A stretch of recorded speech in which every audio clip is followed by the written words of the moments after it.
Aujourd'hui, je vais parler de the fundamental reason for living, and that's happiness, right? And obviously, that is kind of a huge topic, so instead, I'm just going to concentrate on what makes me happy personally.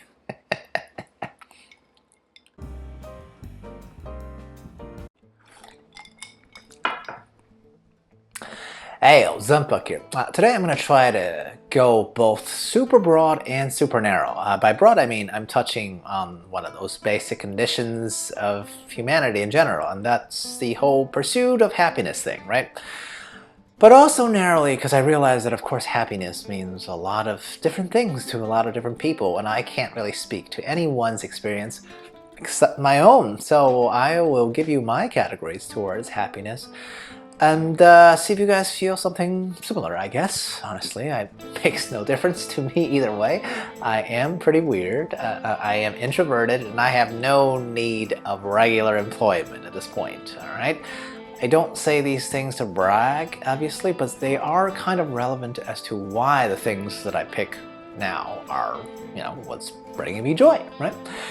Anyway, if you enjoy some random rants from a dude with clearly no production skills whatsoever, like, subscribe, share, comment, or whatever you want, okay? I'll be great regardless because I just do these for funsies. Hit that bell icon. I'm honestly still not sure where that is, but people who watch YouTube a lot probably knows more than me, right? And there will be no cool graphics in this video either because visual stimuli are for posers. Yeah, that's what I'm going with.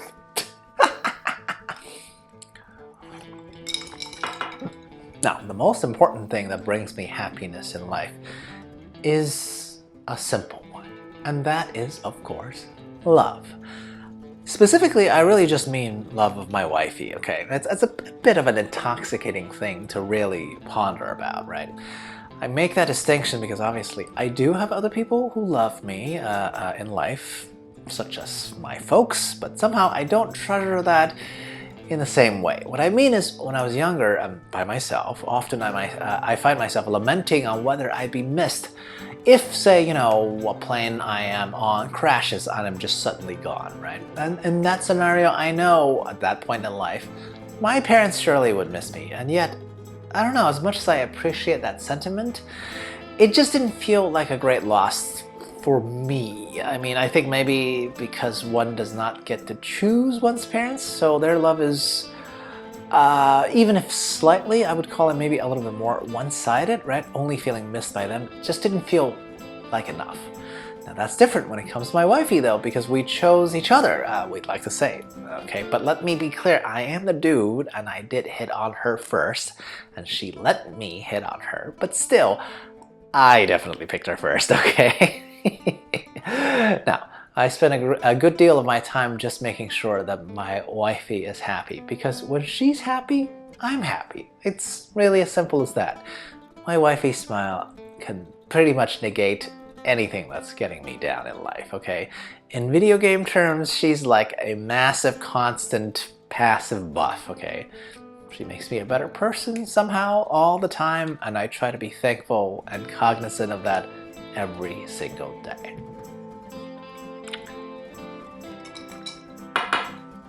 Second thing that makes me happy, overcoming, albeit minor these days, obstacles, okay? Because I have retired early, the actual activities that takes up my days include video games, pickleball, volunteering. I have already stated these activities on other videos of mine, but today I really want to talk about the reasons behind why I'm doing these things, right? It's really all the same reason. Either mentally or physically, each activity makes me feel like I have accomplished something, right? Volunteering makes me feel like I'm giving back to the type of programs that helped me when I was younger, right? And frankly, the monotonous work that they make me do reminds me of why I would never, ever, ever, ever want a regular job again, right? Now, the obstacle that I'm overcoming there could be my own mild case of OCD, right? I get rid of that feeling while shelving books, and I bother my wifey less with my OCD at home because of it, okay? Now, pickleball and video games are even simpler to explain, right? I've never been an athlete in my life, so trying to get better at a sport this late in life, it's both tough and fun still, right? And video games can keep my reflexes and mind sharp. Solving mysteries can be applicable to both the type of role-playing games or fighting games that I play, because they are the genres that I love the most. To be frank, in this last category, video games can really cover like a lot of ground, I think, right? Especially in terms of overcoming obstacles, right? I really don't know how like generations prior to mine actually like made it out without the type of simulated obstacles that are present in all good, well-designed video games, right?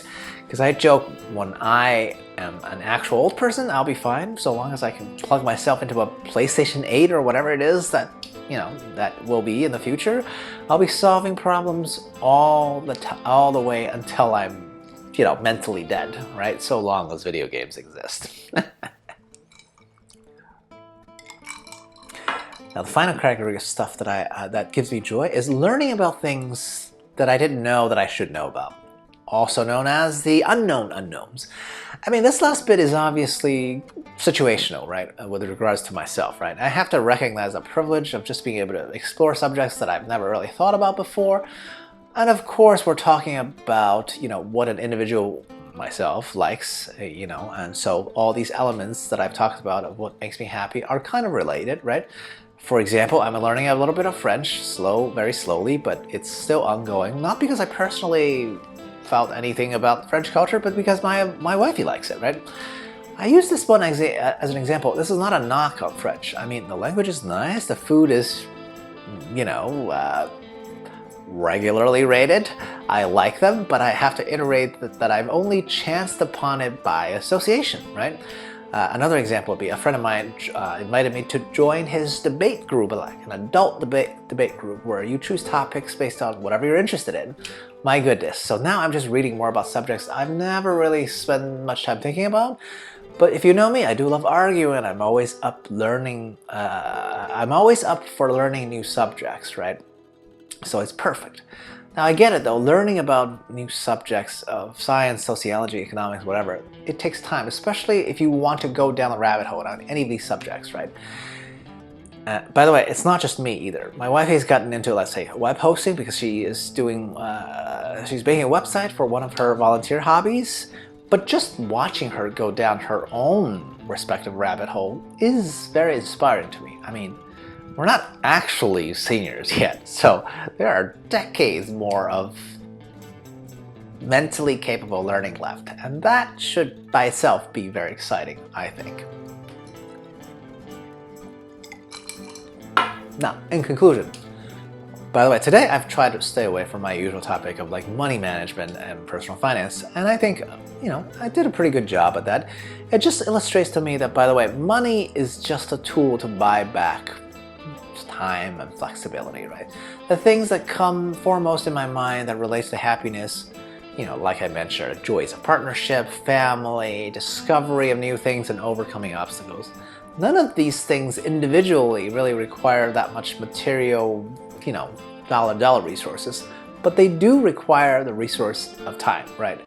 I get it, not everyone's lucky enough like me to have a ton of freedom on their hands already, right? But still, if you take away nothing but one thing from this clip, I hope you'll remember to think about how you are spending your free time, right? When you're not focused on just making a living, and whether those things truly are making you happy rather than just occupied, okay? Think about that. Cheers. À la prochaine.